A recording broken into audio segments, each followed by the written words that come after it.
गुरुजी हंसे और बोले कि लगता है इसने पैसा कुछ ज़्यादा ही कमा लिया। ये मदान है तो ये बड़ा रिपु है। मद बहुत बड़ा शत्रु है, देखने नहीं देता। अगर जो षड संपत्ति अर्जित कर ले और षड रिपुओं पर विजय प्राप्त कर ले, जिसके पास षड संपत्ति हो और जिसके षड रिपु पराजित हो रहे हो, उसके अंदर एक नया सद्गुण आता है और वह है मुमुक्षत्व, यानी ईश्वर की लगन। जिसके जीवन में ये आया उसका कल्याण हो गया, उसका कल्याण हो गया। कबीर के जीवन में ये आया तो कहते हैं, मेरा मन लागो यारा फकीरी में, जो सुख पावत राम भजन में, सो सुख नहीं अमीरी में। मीरा के मन में आया तो कहती है ना, करना फकीरी फिर क्या दिलगिरी, सदा मगन में रहना जी, सदा मगन में रहना जी। ये है मुमुक्षत्व। कुछ नहीं, बस एक दीवानगी है, बस एक होश, एक इच्छा, एक कल्पना है। तो तुलसीदास जी कहते हैं, एक भरोसो एक बल, एक आस विश्वास, एक राम स्वामी झलक चातक तुलसीदास। बस केवल एक बचा है मुमुक्षत्व। षड संपत्ति के अर्जन और षड रिपुओं के विसर्जन का परिणाम होता है मुमुक्षत्व। ये षड संपत्ति और षड रिपु विकट विकट परीक्षाएं लेते हैं। रामचरितमानस में, राम कथा में जिनकी तपश्चर्या की, जिनकी साधना की चर्चा होती है राम कथा में, रामचरितमानस में, उनमें मुख्य तीन हैं जिनकी साधना की चर्चा होती है। पहली है माता पार्वती।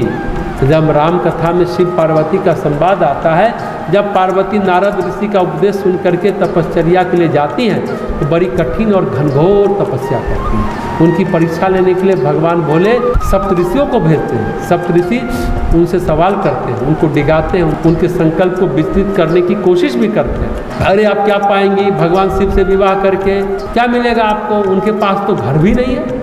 अरे एक लड़की अपने ससुराल में सुख ढूंढती है कि पति अच्छा हो, सद्गुणी हो, गुणवान पति खोजती है, शालीन पति ढूंढती है। लेकिन आप जिसको पति के रूप में ढूंढ रही हैं वो तो भांग का नशा करता है, सांप लपेटे घूमता है, बाघंबर पहनता है, जटा जूट रखता है। अरे भाई कोई अच्छा पति ढूंढो, आप कहो तो हम आपको लड़का बता दें। सप्तऋषि ने माता पार्वती को कहा।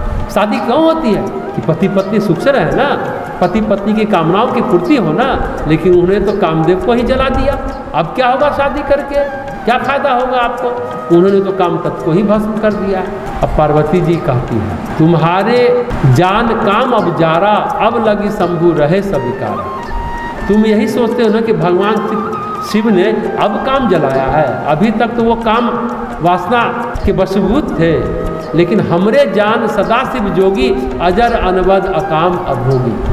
हमारे लिए, हमारी जानकारी में भगवान शिव सदा से योगी हैं, वो अज हैं, उनका जन्म नहीं हुआ है कभी, अनबद्ध हैं, सबसे वंदनीय हैं, अकाम है यानी निष्काम है, उनकी कामना कभी थी ही नहीं, और वो अभोगी हैं यानी कोई भोग की लालसा उनके अंदर नहीं है। दो ही चीज़ें होती हैं साधना में कि एक तो तुमको कुछ मिल रहा है और एक कुछ जा रहा है। तो एक लोक के आकर्षण आ रहे हैं और एक भय के यानी भयानकता आ रही है। एक पार्वती जी की तपस्या साधना का बड़ा मार्मिक और बड़ा रोमांचक चित्रण राम कथा में।